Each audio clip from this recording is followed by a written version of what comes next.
सांगली जिल्हा हा क्रांतिकारकांचा जिल्हा।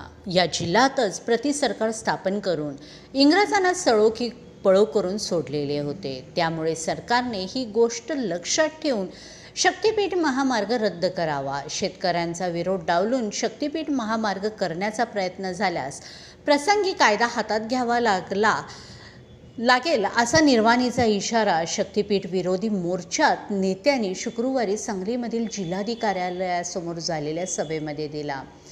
दरम्यान सरकारच्या वतीने महामार्ग जोडणीसाठी प्रयत्न झाल्यास सर्वांनी एकत्र येऊन त्याला विरोध करण्याचा निर्धार करण्यात आलेला आहे। शक्तिपीठ महामार्ग विरोधात विश्रामबाग येथील क्रांतिसिंह नाना पाटील यांच्या पुतळ्यापासून मोर्चाला सुरुवात झाली। मोठ्या संख्येने सहभागी झालेले स्त्री पुरुष सरकार विरोधात निषेधाच्या घोषणा देत जिल्हाधिकारी कार्यालयावर धडक मोर्चा घेऊन गेले। या ठिकाणी जाहीर सभा घेऊन कोणत्याही परिस्थितीमध्ये शक्तिपीठ होऊ देणार नाही असा इशारा देण्यात आलेला आहे।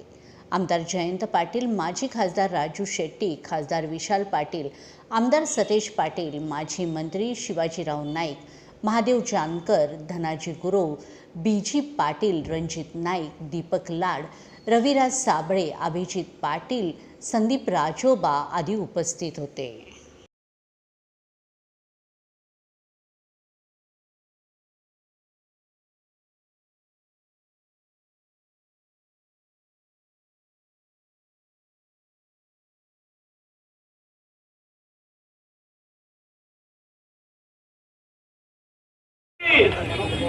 दारणग्रस्त ज्यावेळी पुनर्वसनहून खाली आले त्यावेळी मागे पुढे आम्ही बघितलं नाही।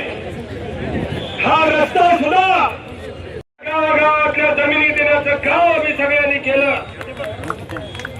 इथं अनेक रस्ते झाले त्या